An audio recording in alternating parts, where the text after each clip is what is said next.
So first of all, I'm James McCoy, and I work for all of you. I'm work for the chamber, and am glad to have you all joining us today. This is the February edition of our monthly leadership series, and we have two very important guests with us this morning. Commissioner Cindy Mills, who is the new chair of our Board of Commissioners, and Kevin Tanner, who is the new county manager. And before we begin, though, and I give some further introductions of our guests, I wanted to ask Jessie if she would. We have put together a very short polling question to help guide some of our conversation today. And I hope that you all will participate in the poll. And it's very straightforward. What do you consider out of the following to be the top priorities for Forsyth County? More park and rec facilities, reducing congestion, improving roads, public facilities for county operations, improving water sewer infrastructure, and I believe your responses are all kept anonymous. So please submit your answers. We'll give you another 30 seconds or so to. All right. Well, I am glad to see because it's certainly my number one priority when I think about the future of our community, reducing congestion and improving roads. So thank you all for that. And Jessie, if we could take the poll down, that's great. Thank you. So uh, that's very topical, of course, because we're going to spend some time, I think, talking about transportation in Forsyth County today as well, with two folks that have the greatest say in transportation infrastructure in our community. So I'm going to begin with Commissioner Mills. Commissioner Cindy Mills has been engaged with the Chamber of Commerce since I think my first day here, Cindy. Cindy has been a former member not just of the board, but also the executive committee. She led an initiative through our government affairs group. She led an initiative to create, which is currently something that we use and market a great deal, a green incentives for encouraging green buildings in Forsyth County. And that's been on the books for a long time. We were one of the very first communities. I think we were the first community in Georgia to do that, and one of the first in the country, thanks to Cindy's great leadership. She is also a fantastic business person with a great background in real estate, which I hope she'll talk about just a bit as well. And Kevin Tanner, who is our new county manager. Kevin has a phenomenal background in government, both in kind of both sides, which is pretty unique. He is well. I'll let him tell a little bit about his background in Dawson County, but the chamber worked with him the most during his tenure as a state house rep and chair of the House Transportation Committee, and is just a remarkable leader. And an announcement was made today, Kevin. If it's all right, I'll share in your introduction. I hope you'll talk more about it. But the appointment, your appointment to the CERTA board. So I'm hoping you'll chat a little bit about that and its potential impact on us as a community as well. So I just want to thank you both for joining us. And if it's all right, Commissioner Mills, we'll start with you. And why don't you just give us a little bit about your background? And I think most folks know that you're a native of Forsyth County, but tell a little bit about growing up in Forsyth County, and some a bit about your business, and certainly your family. I know that's a big point of pride for you, and we would like to hear a little bit more. I am lived my whole life. I think I don't even know, 7, 8 generations in. I said we're boring people. We've never moved anywhere but here. I love my community. I have tried to work in every aspect of it.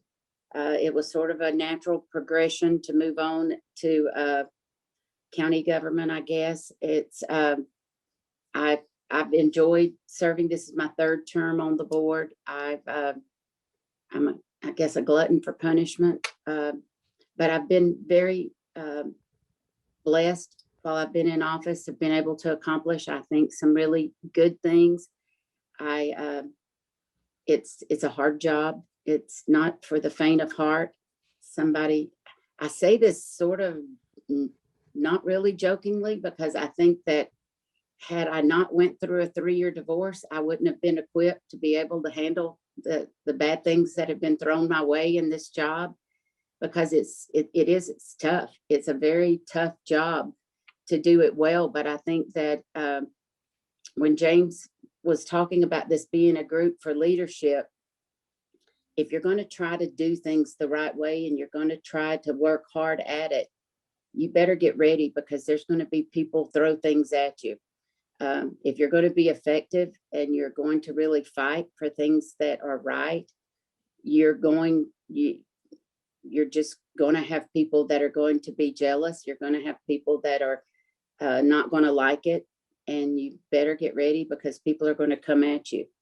And I think when you're in a county that's very prosperous, that you're in a county that is growing as fast as we have grown, that's going to come at you as well. And you have a lot of hard things to go through. I graduated here in 1980, and we had 27,000 people here. So to grow that fast, you have a lot of hurdles, and we're still going through some of them. I have been very blessed to work hard in ACCG, and I've made a lot of really good friends through that. The chairman of Gwinnett County, Charlotte Nash, that's recently retired, has been a very good friend and a mentor to me. Wayne Hill, that's on this call, I've enjoyed getting to know him. And I think there's a lot we can learn through other counties. And there's a lot that we can still keep learning through that, pitfalls that they maybe have went through. And I try to tap into every resource I can to find out, gather information from other people. And one of the best things that we have done, I think, is hiring Kevin Tanner as our county manager. And I think Kevin is going to help take us into the next step, the next level. And I think that is a huge, huge thing that we have done and accomplished. And I think that to be the county we need to be, we had to hire the right county manager. And I'm just thrilled that we've been able to hire him. And I think that transportation is one of the huge things that we've got to keep moving forward on. The momentum that the 2014 bond gave us was just the tip of the iceberg, and we've got to continue with that. And we've got to continue with economic development, and we've got to continue. We can't become complacent in any area, and we've got to keep surging ahead on all cylinders to continue to be the greatest county in the state. Excellent. Well, thank you, Commissioner Mills. And Kevin, boy, that's a pretty dang good introduction to tee you up. So with that, I will turn it over to you. Just give us some of your background, and we certainly want to know more about the announcement of your appointment. Well, I appreciate that. Appreciate the opportunity to be here. And Commissioner Mills, I'll bring that $20 in for those nice words here in just a few minutes when we're finished. But no, I appreciate Commissioner Mills and her leadership here in the county. She's very passionate leader, but very dedicated to her constituents. And also, as someone who served 4 terms in the Georgia House, I can tell you she's just as passionate at the state level of raising the banner of Forsyth County everywhere she goes and keeping Forsyth County at the forefront. And I think she shares in my desire that Forsyth County will be known in every aspect of how we operate and how we run government as being the best in the state. And there's been strides made in that area. We've got a lot more work to do, and we're looking forward to doing that.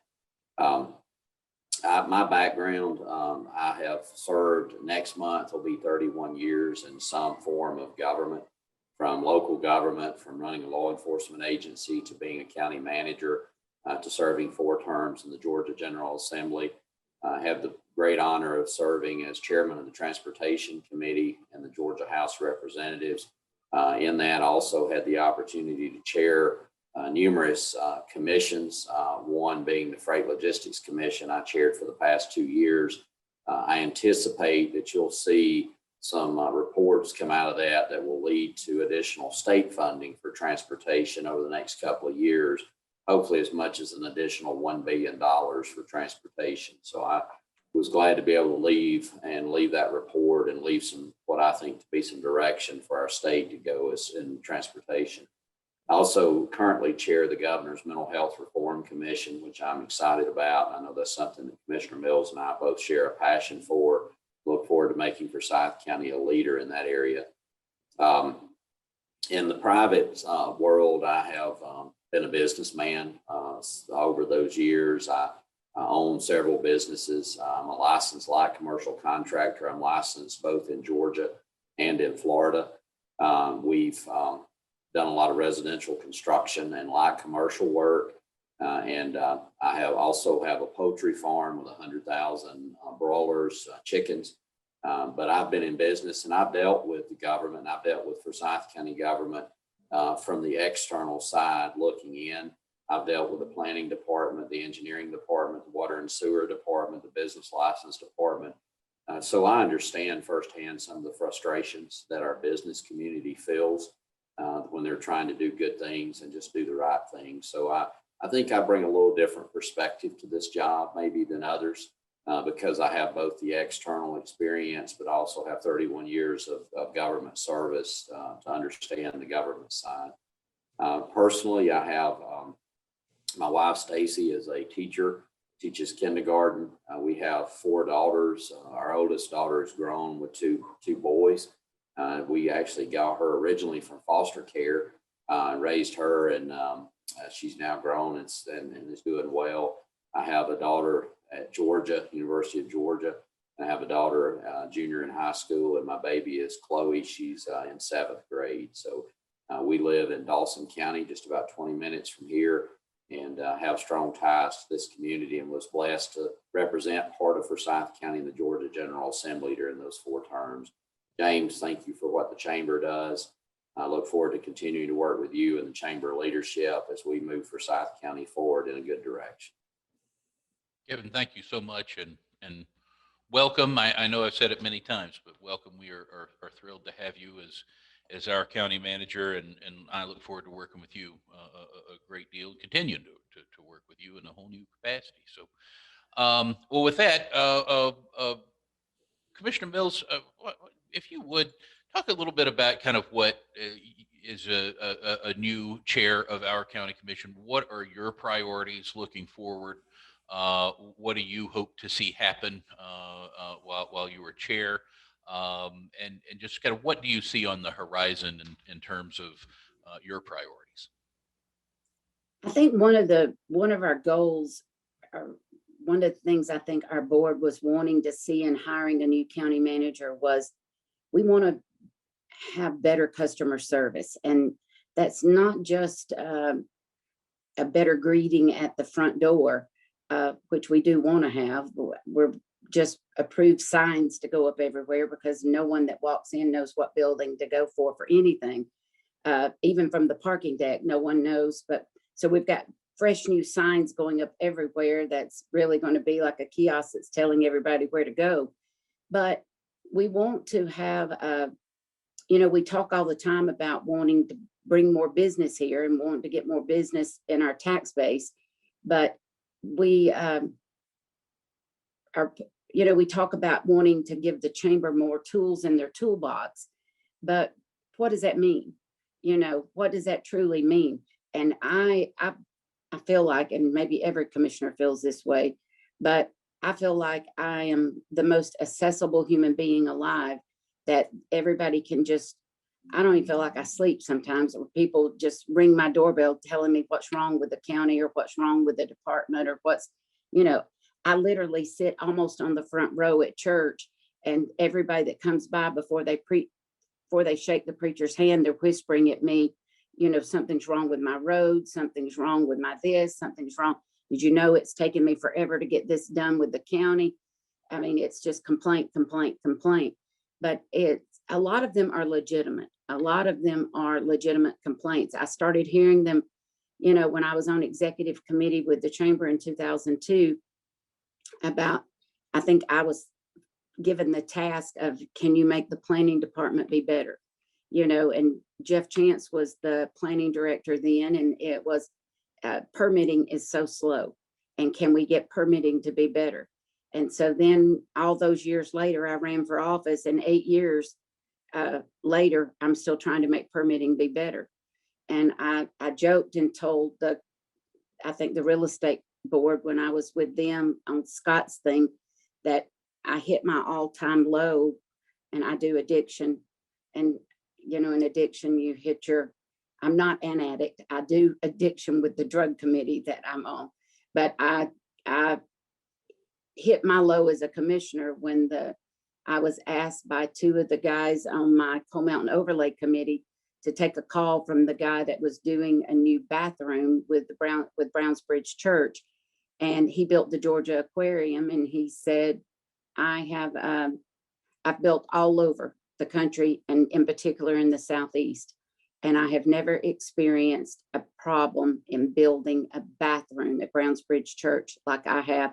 It should have been a 6-week project, and it's turned into a 6-month project. And, I was just throwing my hands up. Why is this the case? Why are we having these problems? And I went and got our then county manager, Eric Johnson, and got him to come into the room. And I said, I want you to hear this, because this has got to get better. And I do think that having a county manager that has built himself, that has seen those problems himself, is the only way that it'll ever get better. Because I think that you've got to have somebody at the top that has went through it, that has seen some of the issues himself, that can talk the talk, that understands those dynamics. Or it's got to come, because that way it's not a county commissioner. It is a superior that can go in and can have that dialogue. And I'm not just picking on one department. It's not just one department. And some of it is the red tape and bureaucracy that comes from other agencies and other, and that's another aspect that I think our county manager brings, because he's worked at the state level and he sees those dynamics, a building code and different things that, that brings something else. And I think all of that plays into even the chamber's role, because when you've got county commissioners that are sitting up there and they're saying, we give the chamber this much money, and why is the chamber not bringing businesses? And the chamber at the same time can't easily sit up there and say, well, if you didn't put in so much bureaucracy, if you didn't make these rules, well, the chamber can't throw it back up there, because the chamber is getting money from the county government. I can sit there and think it because I've been on the chamber board. I've seen it. And I'm knowing James is really wanting to say that back to the board, but he can't. But I think that gives me a different perspective, because I have been in the business world. I have been on the chamber board. And I think that we need to be fair and balanced. And we need to, I think as the chair, I want to give the chamber all the tools that it can be given in getting things ready. Like, I think that there's properties that if we want to have more commercial in the tax digest, that we need to go ahead and zone them now and get them ready. So when the chamber does bring businesses, they can be ready to deliver. If we don't, the residential's going to gobble it up and it's going to be gone, and there's not going to be any commercial left to put there. I'm not saying let's just blanket zone every piece of property in the county commercial. That's not what I'm saying at all. I think that we need to target specific properties before they get gone, before they're gobbled up. I think we need to put other things in the toolbox, like we need to drive the sewer towards certain specific properties, so we can, that are right for industrial, that are for the specific type of commercial properties that we need in the county for jobs. I mean, we've got almost 65 to 70% of our population goes outside the county to work. That's part of our transportation issue. We need more people to stay inside the county to work. So those are things that we need to target. We need to partner with the chamber, with the development authority, and work on together. And I think that our county manager brings a perspective with logistics, with different things with transportation that we can all sit down and work together on. And I think with economic development, we can go into each district and we can do some economic development projects together to really highlight the kind of businesses, to brag on those businesses in a positive branding type of way with the county, to brag on our transportation projects, and hopefully to get our citizens to vote for either a T-Splost or a bond or something, and work with our chamber on that as well. So I got a short time. I probably will never be elected chair again, so we better do it in a hurry. Well, good. Well, and Commissioner Mills, thank you for all your leadership on all of that. I mean, it for those of everybody else on the call, Commissioner Mills really from very early on and really has been laying the groundwork for all of this great work for a long time. I would argue even before you went into public office. So thank you. I think you're right. Let's make hay while the sun shines, and I appreciate your willingness to lead it. So Kevin, from your perspective as a county manager, which of course is a little different than that would be as a chair of the county commission. When you look at the next few years, what are your top priorities, and what do you see as being the greatest opportunities for us as a community? Well, one of the things that I've told people, and this is a true statement, I was not looking to get back into a county manager role when some of the commissioners approached me about this position. And there's no other place in the entire country that I would have said yes to other than Forsyth County for this job. And the reason for that is I'm a fairly competitive person, and I like to be involved with and to create the best and to be the example of what others should try to follow. And I really believe that Forsyth County has all the makings and everything in place to be the very best. We can run the very best government. We can have the very best county in the country, and definitely in the state of Georgia. I think some of our biggest opportunities are also our biggest challenges. I think Commissioner Mills hit on, we have to run an efficient operation at the staff level. We have to be able, if we're going to attract businesses and industry that we want to the community, we have to make that process smooth for them as they come here. They have to feel wanted. They have to feel that we're partners with them in the process. And I've told the staff that doesn't mean that you allow developments to break rules. It's just that we hold their hand and we become a partner with them and walking them through the process so that they feel like this is something that we're in it to help them be successful. And that's a mindset change and somewhat of a culture change. It's going to take a little bit of time, but we're going to get there. And I think that's important, and being a partner with the chamber and our economic development folks to be able to open that up to recruit the right industries. But one of the biggest challenges Forsyth County faces, and as I've gotten involved and I've looked at our finances and all the good things that are here, and Forsyth is so well funded. We've done, the commissioners, the present ones and the past ones have done such a good job being so physically conservative and running the county in a positive way. But the biggest challenge is going to be, how do we pay for our road and bridge infrastructure? That's the challenge, because when you've got a road, just like Post Road, for instance, just to do that project, that's $100 million. Those are real dollars. Those are not things that we can pay for out of a general fund budget when the entire general fund budget is $157 or so million. So there has to be a funding mechanism for those types of projects. And that's just one. The county we have a whole list of those types of projects that need to be done over the next decade. So I think that's our biggest challenge. And I'm looking forward, and we've already started laying the groundwork, working with the commissioners, working with you, James, and the chamber at identifying what's the best source of that revenue. And also making sure that we're doing a good job delivering good products to the citizens, because if we're going to ask them to continue to trust their local Forsyth County government, to provide us the resources that we need to deliver road projects, we have to make sure that we're good stewards of the money that we have. And that's one of the things we want to do a better job of demonstrating that to them, showing them the progress of the projects. I know Commissioner Mills has mentioned multiple times about having updates on our website, having places that people can go to see what's the status of these projects, how are they coming. And we're going to continue to do a better job of that. But we're going to have to find a funding source for transportation. Commissioner Mills hit on your primarily it's SPLOST, T-SPLOST, or bonds. County currently has 2 transportation bonds. One was paid for by SPLOST 8. That will collect out in 2025 and will be paid for. The other $100 million property tax bond doesn't collect out till 2038. And then the county also has a park bond that I believe runs through 2028. So my personal opinion is I think the fairest tax is a consumption tax. And I think looking at the T-SPLOST option is definitely a good option for the county, but we got a lot of work to do. And we want to engage the chamber and your leadership and get feedback on the direction they feel like we should go, Jim. I believe you're muted, James. Thank you. Sorry, it's my first Zoom call.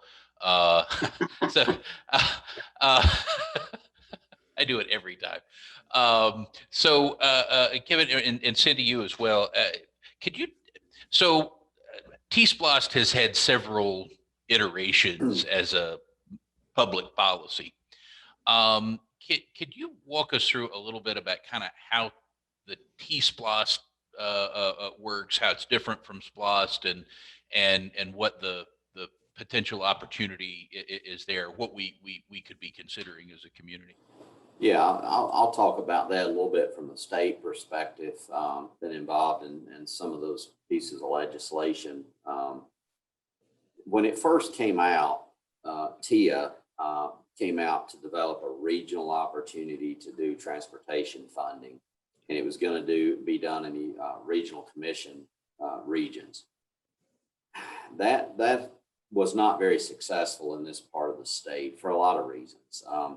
In Forsyth County, for instance, Forsyth was going to be a donor county to other parts of the region. So the citizens knew they had a lot of transportation issues, but they really didn't have an interest in solving transportation issues in Hall County or in Union County or somewhere else. They wanted to focus on Forsyth County. So that didn't go over very well originally. A few years ago, when House Bill 170 passed, and we really decided that we were going to get serious as a state about transportation funding, and as a result of House Bill 170, we're pumping in $1 billion a year in additional funding. We also made some changes to T-SPLOST, and we opened it up where we could have single county T-SPLOST. That way, the county commission can develop a project list. The voters will then vote on that sales tax, and it's only used here in Forsyth County for Forsyth County projects. And it is a sales tax that could be up to 1 penny. In Forsyth County, for instance, over a decade, which is what T-SPLOST typically collects out at over a decade, Forsyth County with no growth in sales tax, which we know is not going to happen, but with no growth, would collect at least $400 million. With what then we could leverage from GDOT, I feel pretty confident that we could pump in as much as $700+ million to transportation in Forsyth County over the next decade. That's a real game changer in a lot of ways. But the other thing it does is it opens up your other funding options for other things like SPLOST 9, which will be starting to be discussed, discussed in 2024 or so for a vote in 2025. And you could focus on parks, and you could focus on fire improvements and police improvements, and would not have to worry about funding road improvements out of SPLOST. You could also look at the possibility of paying back the property bond early and taking that off your property tax bill. So there could be an incentive there. But But that's what T-Splosh is. It is a tool that the county now has available to use. It just focuses on transportation in Forsyth County. And one more thing, Kevin, doesn't it, on T-Splosh, it's different from SPOS in that it can go for 10 years. Isn't that right? That's correct. Typically, Splosh with an agreement with the city can go up to 6. T-Splosh is over a decade, so it would be a decade worth of funding. It would really, and I've said this, and I'm not just exaggerating, it would really be a game changer for transportation in Forsyth County, because and I met with Russell McMurray, the commissioner of GDOT, last week, and Janine Miller, who's the planning director, who in Janine's position, she allocates the funding for transportation projects, both federal and state funding. And we had this discussion, and they're very, very open and ready to receive us in this conversation and dedicate state funding to help Forsyth County over the next decade. So I think we'll find a willing partner. James hit on this earlier, and I think I failed to mention it in my introduction, but this week they're announcing my appointment to the CERTA board. CERTA is the board. There's 5 members that oversees big P3 project funding and bonding for the state, and all of our managed lanes and toll roads and managed lanes in the state, including the 400 extension that's going to come up 400 and come to McFarland. So I'm looking forward to being involved in those conversations too. But I think with leaders like Commissioner Mills, with my involvement at the state level in transportation policy over the last decade, and with my continued involvement with the Freight Logistics Commission and with CERTA, we've got a real opportunity to leverage our resources with the state and make a big dent over the next 10 years. Excellent. Very good. Well, and along those lines, in terms of and the power of leveraging, state and federal money, we've already benefited enormously from that with the widening of Georgia 400 and the last transportation bond. And I forgive me, I forget the exact breakout, but I think it was about 200 million of local money and another 300 million or something of state and federal money. And I don't know what the end number ended up being, but if my memory is correct, and that's a big if, I think that's what it was. And that's incredible, really, when you think about that and the opportunity that could be before us with a dedicated source of funding. The other thing that's been going around a little bit, and I wanted to see if either of you have been aware of any of this, or Commissioner Mills through the County Commissioners Association, and that is in the either the current or future stimulus packages that are being kicked around in Congress. And I know there's a big transportation bill out there as well. Are you all seeing any push for some of that money to come to local governments as a place as a resource to be able to kickstart some projects, or for that matter, get some projects paid for that maybe are languishing a bit? Have you all heard anything about that, or is that? I know it comes up from time to time, and we certainly hear about it from time to time, but I have not heard anything specific. I did hear. I was on a call yesterday with ACCG, and they asked us to sign a letter with GMA acknowledging or saying that we supported the stimulus package, the Board of Managers that I'm on with ACCG. And they showed us the NACO list, because the money in that stimulus package goes to counties directly that have over a population of 50,000. And I'm telling you, it's crazy money, but it's crazy strings that are attached to it too. And it's all COVID centric. I mean, it's all, and it's all vague right now. I was telling Kevin about it yesterday, but the money that's slated to come to Forsyth County is $47 million. I mean, $47 million, but it's all with COVID. And I asked the question to Dave Wills, that's over ACCG yesterday. I said, is that to go to capital projects? I mean, $47 million. I mean, which I don't think people realize in this whole scheme of things, what an anomaly Forsyth County is. Because if you look at the United States as a whole, I mean, we are such a rarity. I mean, our unemployment being as low as it is, our sales tax being what it is, everybody should just go look at some of the other counties and compare our numbers, and then hit your knees when you go to bed tonight, thanking the good Lord for where we are. I mean, other counties are not faring anywhere like we are. We are in such a bubble, that's where I don't know. I mean, I'm hoping that in fact, I've reached out to Carolyn Bordeaux and asking if Kevin and I can get on a call and see if we can maybe be able to use the money for mental health. And because mental health it has taken such a hit with COVID, or be able to use it maybe for some of our senior citizens that are being affected so poorly, through COVID. But it has to be directly related to COVID. And our county is not suffering with COVID like some of these other counties are.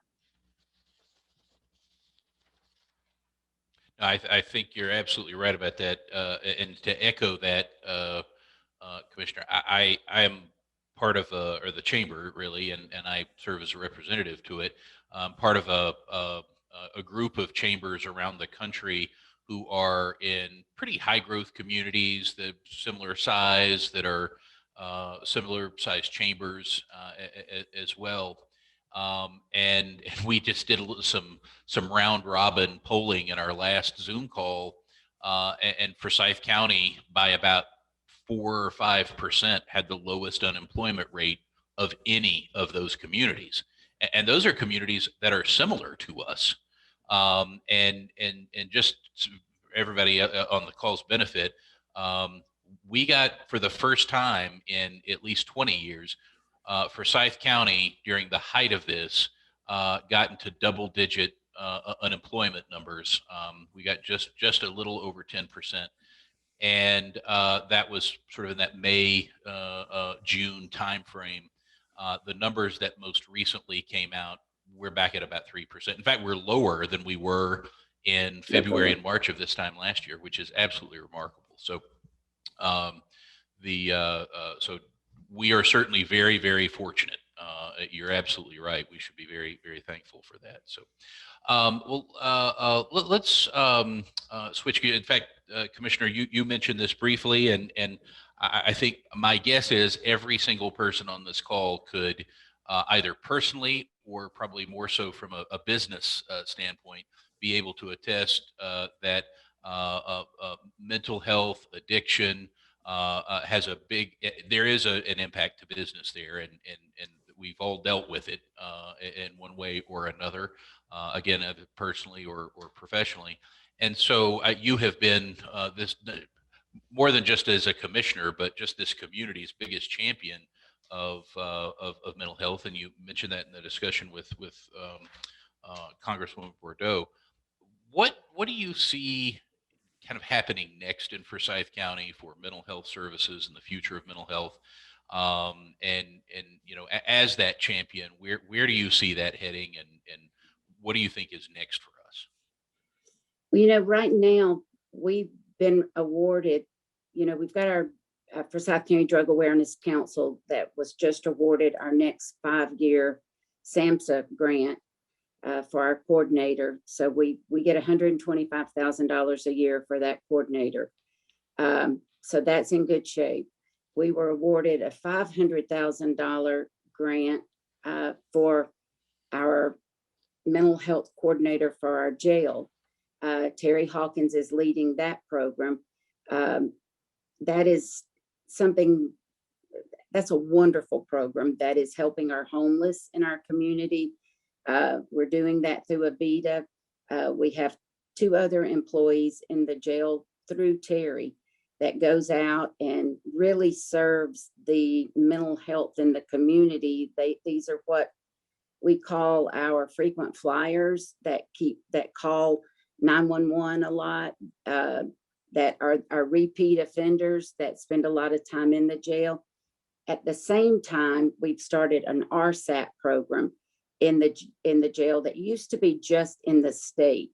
The state's always had an RSAT program that the DA has been able to sentence people and that are drug offenders, and now they can do it in our local jail instead. And what that means is that someone's an offender with drugs, they can go into the jail and immediately start getting into rehabilitation. And that is huge. And I think that Sheriff Freeman is building that program, and he's using Bill Whitney, I saw, was on the call. The people at the Connection are able to go in and start treating the people immediately.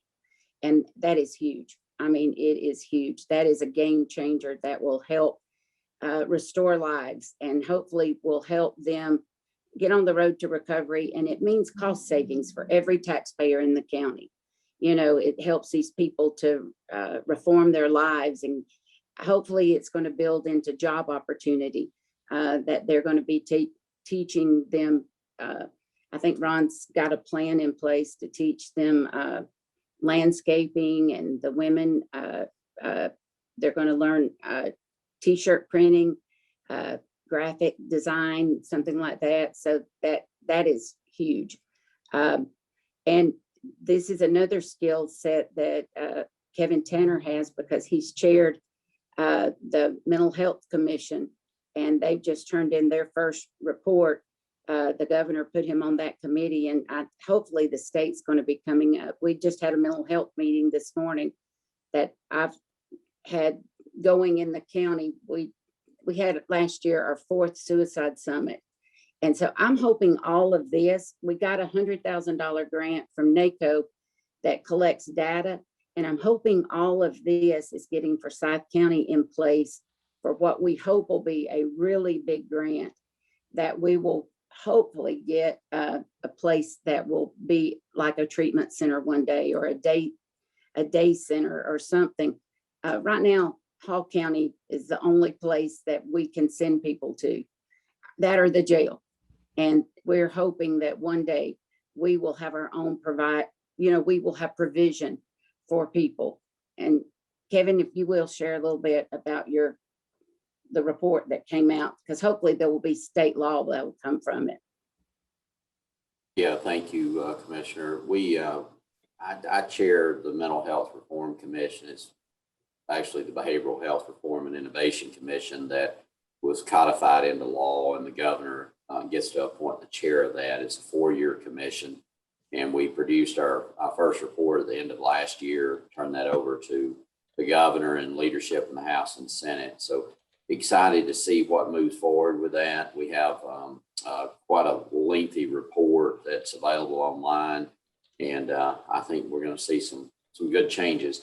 One of the things that Commissioner Mills mentioned about the courts, and one of our recommendations, and one of the things I think that I'm hopeful that we'll be able to see some funding for, either come from the federal government, possibly being able to direct some of these stimulus dollars coming down for this, but it's called the Assisted Outpatient Treatment, AOT, tax centers.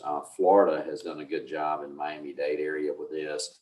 I call it mental health court on steroids. It's so much more than mental health court.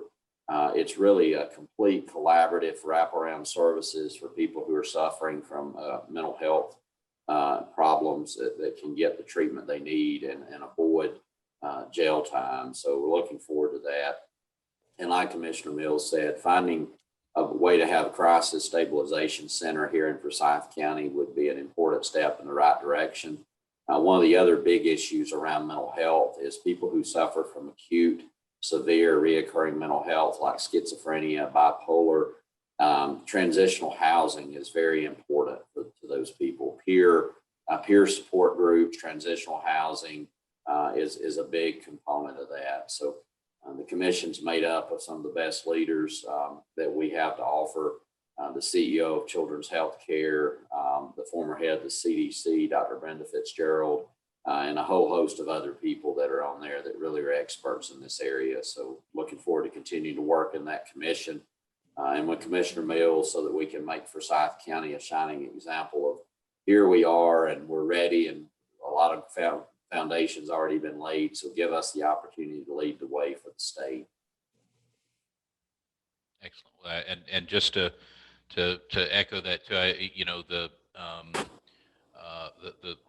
the fact that we, the two top leaders in our community are so engaged on this topic also really, I think, sets us apart. There's so many other communities that are really struggling with this and are really in a defensive posture rather than a proactive one. And I appreciate y'all doing that. It actually is something else that came up in the conversation that I've been having with other chambers and other communities across the country, and they all consistently say that most people would not approach it looking at it as a business issue, but it's absolutely a big economic issue to be thoughtful about, and it's something that is communities are struggling with more and more, particularly I think as COVID puts the pressure on. So anyway, so thank you all for your leadership on that, and appreciate that. So we're coming down to the last maybe 20 minutes or so of the conversation, and we one of the reasons that we do this call and host these meetings with community leaders is to do something we don't often do as in talking about policy and that sort of thing. But that's just to talk about leadership in general, and kind of the philosophies that you all have. And Commissioner Mills, you certainly, in starting the call off, made mention of one of the things that I think doesn't get discussed in a lot of leadership development classes, and that is it's hard, really, really hard, and it can be particularly in public policy, dirty, thankless work. So I just really wanted to ask you all, how do you define leadership? How do you think about leadership?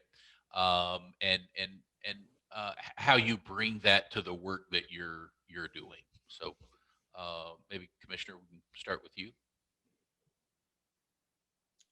I got asked, and don't ask me, Stockbridge. And I can't even tell you if I've ever been to Stockbridge, but they were giving me an award for being an outstanding leader and want me to come there, and wanted me to do a 2-minute speech on somebody that I thought was an outstanding leader. And I started going over in my mind, who is somebody that I would think was an outstanding leader? And did they want me to pick like somebody in history or somebody in politics or somebody, and I started going over all these people in my head of who was somebody an outstanding leader. And, I thought about, and this sounds crazy, but I thought about my grandmommy, and she died when I was 16, but she was a lady that was 4'8", and she grew up like in the Depression, and she was my great grandmother. She never owned her own home. She paid $2 was how much her little home was. She never had a bathroom inside. She walked, tiny little lady, weighed 80 pounds. She had children that died of dysentery. That was not that uncommon here. When we would go to stay and play with her, we were her whole little world. She never worked outside the home. And you think, well, that doesn't sound like a leader. She was so proud of her little home that she rented that she would sweep her. These are things that I saw as a child. She would sweep the sand that she had. She would literally take a broom and sweep it. But everything she had, she was so proud of it. And she was a leader to me because she always went to church, even though she had to walk. And she would walk, and she would carry her little pillow under her arm.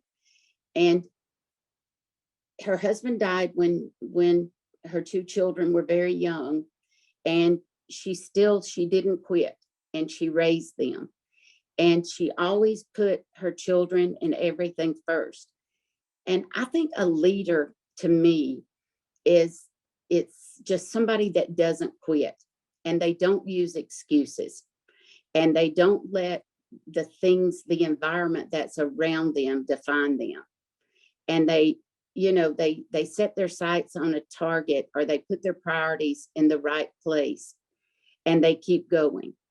And I think, I look to her life and all the obstacles that she had to overcome and she did it. And that she had just all these horrible things that happened to her and she still kept going. And I think that to me is what leadership's about, that if that you keep going and you don't quit and you don't let other people define you and you don't let the circumstances that come your way, you still keep standing and you stand for what's right. And I think that real leaders do that. And that you set your sight on, it's like when you run for office and you're doing what's right and you're doing the right thing and that you don't let other people, even if it's a big, large gang of people and they're hurling all kinds of bad things towards you and they're saying all manner of evil against you, you still keep standing and you still keep standing for what's right. And you don't let them intimidate you into doing what is not right. And so to me, that is real leadership rises to the top and you still keep doing what's the right thing. And so I've been blessed in my life that I've had a lot of strong women that are just like my grandmommy and my other, she was my great grandmother and my grandmother and other people that stood on really solid rock foundations of doing the right thing in life. And so I hope that I would do the same thing and I would stand on a firm foundation of what I believe to be true and believe to be right. Well, and Cindy, knowing you both personally and professionally, it's funny as you were talking, I thought, well, you live it, you really do, and it's remarkable. So thank you. That is a great answer. That is a great answer. So Kevin, how about you? Had in thinking about leadership, how do you define that, and how do you bring that to the work you're doing? Well, there's been a lot of best-selling books written on leadership, and everyone I think has an opinion on what that looks like. But what I've always found is leadership it's hard to define, but you know it when you see it. And I think the day and time we live in today, especially in the political world, the world is, our country and our state and others is really hungry for leadership, hungry for someone to take and move us forward. But I think from a local perspective, it's important for a good leader to be able to set a clear vision, a vision that we can get buy-in from all the parties, whether it be the business community, the county commission, the staff, but we set a clear vision. And a good leader has the ability to set that vision, I think. And then I think a good leader has the ability to develop and empower people who maybe work underneath them or for them in some role. They empower their staff to be emboldened with the knowledge that they have a voice. So you have to give staff and the people who work and follow you, I think, a voice, and that's important. And then I think you have to be willing to set that vision, to know exactly where you want to go, but then let others take credit for the journey. Let others take credit for getting you there. And not being selfish and expecting that you're going to get all the glory and all the credit. But there has to be the ability for a great leader to take personal satisfaction in the fact that I knew where we were going. I knew where I wanted to go, and I worked to get us there. And whether anybody else knows that or not, that's not important. The important thing for a good leader is the fact that we made it to our destination, and I got us there, and I gave everybody else credit for it. And I think it's important for a good leader to hold yourself to a very high standard and hold yourself accountable. But I also think it's important for a good leader to hold their subordinates accountable. They know that we will praise in public and that we will criticize in private. I believe good leaders always praise their staff in public, but always take the opportunity to take the criticism themselves. And I think that's important. I think if my staff does something wrong, I'm going to take the bullets for them publicly, and we'll deal with the consequences behind closed doors privately. And that's very important. I also think good leaders are not afraid to take stands even when they're unpopular. They're willing to stand on what they believe to be right. And also believe that along the way we forgot, because so many of the decisions that are made today are about politics. But I'm a firm believer, and I say this all the time, good policy makes good politics. If we have good, firm policy, it makes good politics. But I think that's why communication is the key to success. Good leaders have to have the ability to tell the story of the organization. I think one of the things that we oftentimes don't do a good enough job of at Forsyth County government is telling how great our staff is, what good things that we're doing. We have allowed others to define our image. Yes, there are issues, and yes, there's things that need to be improved on, but we have got some of the best top shelf staff in government anywhere, and we need to promote that and tell that story. And then I've often said, you know, as an elected official, when I was an elected official for 4 terms, I wasn't afraid to go in the lion's den. You know, I don't run from those who want to criticize or those who think differently than I do. I'll go to the HOA meeting where people are upset. I'll go take their criticism, but then I'll bring them around because I'm willing to be open and listen to different ideas, but communicate. So many of our problems today are just as a misunderstanding and lack of communication. So that's kind of my thoughts on leadership. But again, it's hard to define, but you know it when you see it. Excellent. Very good. Well, we're now down at I misspoke earlier when I said 20 minutes. I was sorry. I don't know. I had a slip up. I meant 10 minutes. We are down to the last 2 minutes of the call. So what I'd like to finish with, and I love asking this question because it sort of lifts the burden off of folks. But if you were the king or the queen of Forsyth County, and you didn't have, you know, Commissioner Mills, another commissioner to think about, or for that matter, even the public to think about, and Kevin, I ask you the same thing. If you just were given the free reins, what is at least one, maybe 2 things that you would do to just right off the bat and handle? What would you do in that regard? What, like a project or? Well, what would you do to change Forsyth County if you just could wave a magic wand? What are the things that you would just say it's done? Oh, I've always told the sole commissioners in the state that they had the luckiest job in the world. Oh my God, to be a sole commissioner, huh? But then at the same time, they would have nobody else to blame either. You know, it would all be on them too. I think it would be when you talk to families that are having to live through mental health crisis or drug crisis and have nowhere to turn. I wish there was a way that we had a way to help those families that did not break those families. I really wish, because when you look at, we got unbelievable parks, and I know that we got transportation issues, and Lord, when I got off yesterday, 400 at 306 and could not move, and I was just trying to go get my oil changed. And I mean, literally, it was backed up to 400 all the way. I mean, it was not getting to Hammond's Crossing. It was stopped at 400.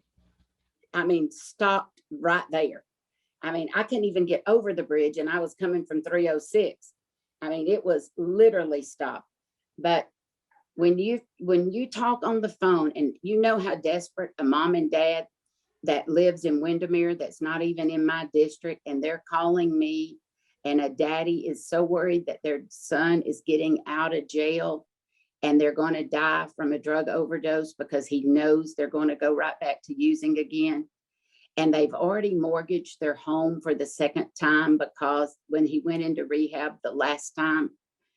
And I wish that there was a magic wand that I could do and that wouldn't cost a family any money whatsoever, that could get their children in some way that they could not be on drugs, or that it wouldn't cost them anything.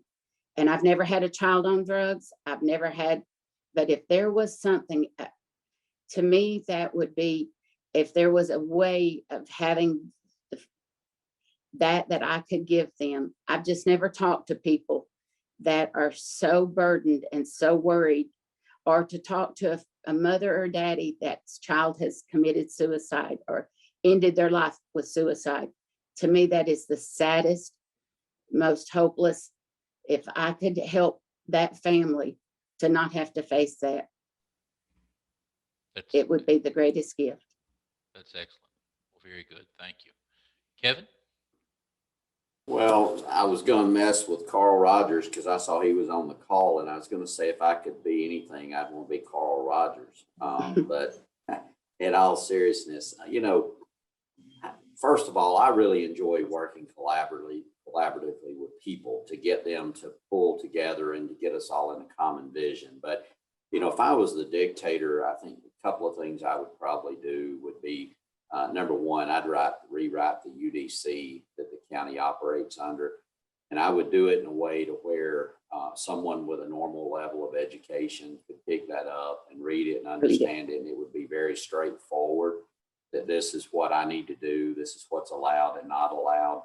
I think over the years, it being piecemealed has made it very complicated. And I think it makes it complicated for staff and for citizens. So I would rewrite the UDC. And see, if you were the dictator, that would be easy because it would be one person just doing it. Yeah, just doing it. More complicated in the world we live in. And the second thing I think is I would say we're going to pass T-Splosh and we're going to revolutionize transportation in Forsyth County.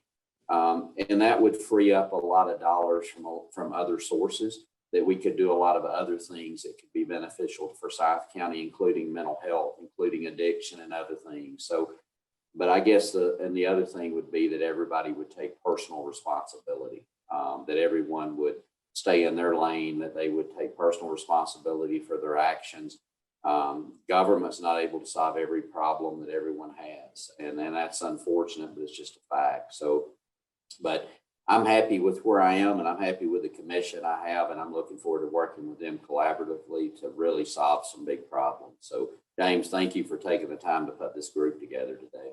Thank you. And thank you both. I know that you're the two busiest people in this community, and I thank you both for your time today, and thank everybody who's joined us as a guest. I know we had a number of people come and go through the course of the hour, but thank you all for joining us.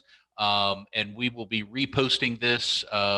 Jesse will have it up on both our social media channels and YouTube channel probably in the next day or so. And just would ask everybody to certainly share that with other folks that you think may be interested. So thank you both very much. We appreciate it. And you all have a good rest of your week. Thank you. Thank you so much. Thank you for having us.